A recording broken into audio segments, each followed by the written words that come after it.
We're recommending that we build Sulzbacher Village, which would be an enterprise village.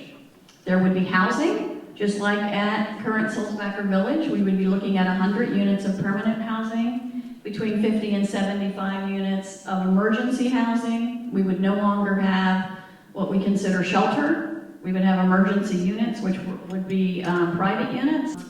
We would have healthcare. All of our services would move there.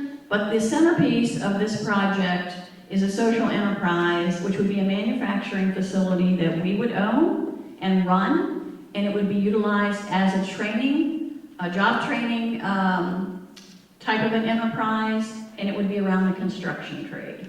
There is a real absence of foot traffic of police officers in downtown. We really need to work closely with the Sheriff's Department and see if we can figure out ways to fund additional officers, whether they be on bicycles or on foot, segways, or whatever means and methods they could be more present downtown. That is important. We hear that from our commercial tenants. We hear that from our residential tenants. That could be something that would be effective and hopefully fill the void in the interim as we're trying to address homelessness over the long term. A REV grant is basically the abatement of future imaginary tax revenue that won't happen unless the project happens. And since we know downtown projects need incentives, it seems like REV grants should be the first thing that we're giving away. My recommendation would be to allow them to be approved at the staff level, not even the board level of the DIA, where a 20-year, 75% REV grant should be able to be approved by staff. If you give it out and the project doesn't happen, you don't lose anything. If the project happens, then that's a great amenity for downtown. Events equal people, and people equal all the other success.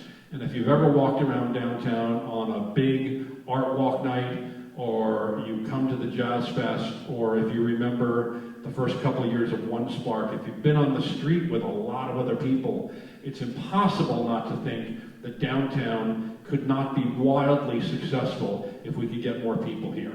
So with that in mind, we're recommending the beginning of some sort of a matching fund for new events downtown.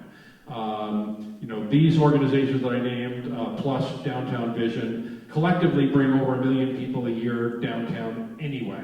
So if we could find a way to do more of that, that would be a good thing. We've talked about this with a lot of our stakeholders of how do we take the space that we're in this area and optimize it into a large community celebration, but also connect it to community education. And so we believe that that would be something that we could help us to put Jacksonville on the map, could actually raise community awareness and help people connect.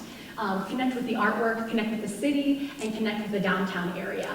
Next is ignite a high visibility empty storefront into a professional art gallery. This complements what we talked about with taking our version of Art, See, and Shop in the town center, bringing it downtown, and being able to optimize those spaces. We're proposing the addition of residential properties to the list of assessed property classes, which currently only includes private commercial properties.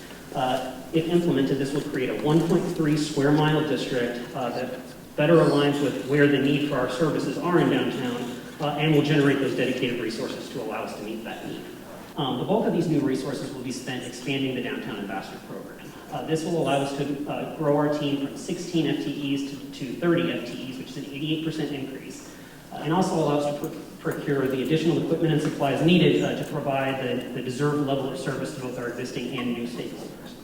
As we're managing this increase and moving on to the next slide, we'll be working to scale up the focus areas that we currently maintain, which include cleaning streets and sidewalks through activities such as litter and debris removal, graffiti abatement, and we maintain a pretty robust pressure washing program, a safety and hospitality focus through activities such as providing directions, safety and umbrella escorts, and just being that visible, comforting presence on the downtown streets, plus its eyes and ears.